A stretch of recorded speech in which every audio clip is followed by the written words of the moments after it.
Hello दोस्तों, आज हम आपके लिए एक ऐसी स्टोरी लेकर आए हैं जिसमें डिटेक्टिव आर्यन दिखाएंगे अपने दिमाग का कमाल और सुलझाएंगे एक ऐसे केस को जिन्हें कोई और नहीं सुलझा सका। तो चलिए दोस्तों, चलते हैं डिटेक्टिव आर्यन के साथ। एक दिन एक ज्वेलरी शॉप पर चोरी हो जाती है। ज्वेलरी शॉप का मालिक विक्रम आर्यन को फोन करके बुलाता है। आर्यन वहां पहुंचता है और पूछताछ शुरू करता है। सर, थोड़ी देर पहले यहाँ पर सब सही था। अचानक से कुछ गुंडे शॉप के अंदर आए और चारों तरफ से सबको घेर लिया और शॉप में जितनी भी ज्वेलरी और जितना पैसा था सब लेकर चले गए। आपने उन्हें देखा नहीं? मतलब क्या आपको उनका चेहरा याद है? नहीं, उन्होंने अपने चेहरों पर नकाब पहन कर रखा था। आर्यन बाहर जाकर देखता है कि बाहर कोई सिक्योरिटी गार्ड है या नहीं, और पता चलता है कि बाहर कोई सिक्योरिटी गार्ड नहीं है। आर्यन फिर विक्रम से पूछता है, आपने आपकी शॉप के बाहर किसी सिक्योरिटी गार्ड को नहीं रखा? वो तो कल ही लड़ाई झगड़ा करके नौकरी छोड़ के चला गया। वैसे भी वो किसी काम का नहीं था, रोज किसी न किसी बात पर लड़ाई किया करता था। ये सुनकर आर्यन का शक सिक्योरिटी गार्ड पर जाता है। क्या आप भी यही सोच रहे हैं कि इस चोरी के पीछे सिक्योरिटी गार्ड का हाथ है? चलिए देखते हैं आखिर कौन है इस बड़ी चोरी के पीछे। आर्यन विक्रम को कहता है, आपने इतनी बड़ी शॉप के लिए सिर्फ एक ही सिक्योरिटी गार्ड रखा था। अगर वो सही भी होता तो भी चोरी होने से नहीं रोक पाता। आपकी गलती की वजह से आपकी दुकान में चोरी हुई है। माफ कर दीजिए सर, लेकिन प्लीज चोरों को ढूंढ लीजिए, नहीं तो मैं रोड पे आ जाऊंगा। अभी आप शांत रहिए, कुछ करते हैं। बाकी लोग कहाँ हैं जो उस समय शॉप पर थे? उन लोगों के साथ चोरों ने हाथापाई की, जिससे उन्हें काफी चोट आई है और इस वजह से उनको हॉस्पिटल भेज दिया गया है। चोट तो आपके सर पे भी आई है विक्रम जी। विक्रम कुछ नहीं कहता और आर्यन अपने काम में फिर लग जाता है और तहकीकात करने लगता है। फिर आर्यन को सीसीटीवी कैमरा दिखाई देता है। आर्यन तुरंत विक्रम से सीसीटीवी की रिकॉर्डिंग देखने के लिए कहता है और विक्रम उस सीसीटीवी की रिकॉर्डिंग देखता है और आर्यन को एक ऐसा सबूत दिखाई देता है जिससे आर्यन को लगता है कि अब वो चोर को पकड़ सकता है।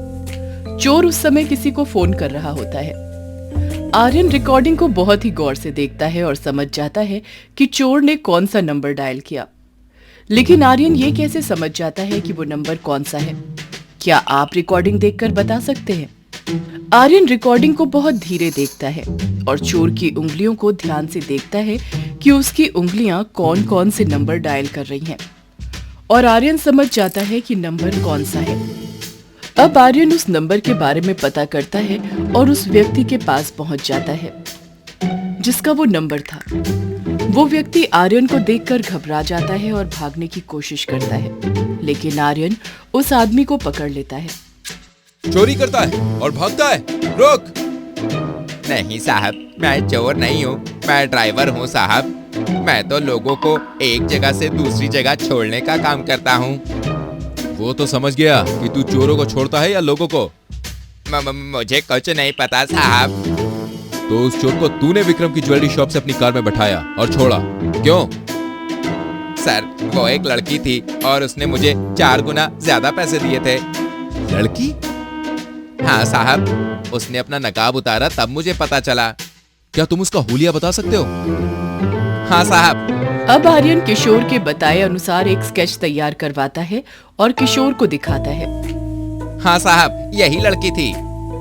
अब आर्यन सोच में पड़ जाता है कि उस लड़की को कहाँ ढूंढे। आर्यन उसको ढूंढने में लग जाता है। अब अगले दिन आर्यन विक्रम के घर जाता है। कुछ पता चला किसने चोरी की है? नहीं, लेकिन बहुत ही जल्दी पता चल जाएगा। मुझे तो सिक्योरिटी गार्ड पर शक है। उसने ही मुझसे दुश्मनी निकाली है और उसी ने चोरी करवाई है।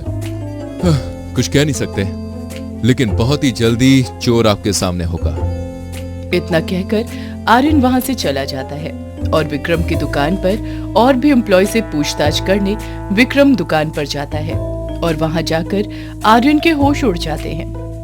क्या आप बता सकते हैं ऐसा क्या हुआ जिससे विक्रम के होश उड़ गए? आर्यन को वो लड़की ज्वेलरी शॉप पर मिलती है, वो भी मैनेजर की सीट पर बैठी हुई। आर्यन तुरंत ही विक्रम को फोन करके शॉप पर बुलाता है और विक्रम भी तुरंत आ जाता है। ये लड़की आपकी मैनेजर है? जी हाँ, इसका नाम नताशा है। ये मेरी मैनेजर भी है और इकलौती बेटी भी। विक्रम जी, कमाल है, आपकी बेटी ने ही आपकी दुकान पर चोरी की है। ये क्या कह रहे हैं आप? मैं जो कह रहा हूं सच कह रहा हूं। अब जरा आप अपने घर चलिए, क्योंकि आपकी बेटी ने सारी ज्वेलरी भी आपके घर में ही रखी होगी। विक्रम और आर्यन दोनों विक्रम के घर जाते हैं और नताशा के कमरे की तलाशी लेते हैं और उन्हें वहां से ज्वेलरी और पैसे मिल जाते हैं। विक्रम का सिर शर्म से झुक जाता है। जब आर्यन ने किशोर को पूछा था कि उसने उस लड़की को कहां छोड़ा, तब किशोर ने आर्यन को विक्रम के घर के बाहर लेकर खड़ा कर दिया था। लेकिन विक्रम को यह नहीं पता था कि नताशा विक्रम की बेटी है।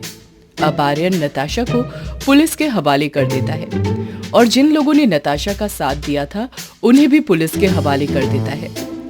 विक्रम भी कुछ नहीं कहता, क्योंकि उसे पता रहता है कि उसकी बेटी ने गलत किया और उसकी इस हरकत की वजह से कई लोगों को नुकसान हुआ। नताशा, ये सब तुम्हारा ही तो था। तुम्हें चोरी करने की क्या जरूरत थी? सब कुछ मेरा होने के बाद भी मुझे कभी पापा पैसे नहीं देते थे। यहाँ तक कि मैं शॉप पर भी दिन भर काम करती थी, तब भी मुझे उसकी सैलरी नहीं मिलती थी, इसलिए मैंने ये सब किया। आर्यन कुछ नहीं बोलता और विक्रम को भी अपने किए पर पछतावा होता है। तो दोस्तों, आप आर्यन और विक्रम जिस पर शक कर रहे थे, उन्होंने तो चोरी की ही नहीं थी, बस वो शक के दायरे में थे। शिक्षा। कभी कभी छोटी छोटी चीजें बड़े जुर्म को अंजाम दे देती हैं, जैसे कि नताशा के साथ हुआ।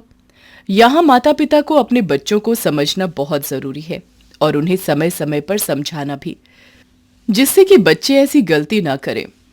नताशा की गलती की सजा सिक्योरिटी गार्ड को मिल सकती थी, जबकि उसने कुछ किया ही नहीं था। नानी थी।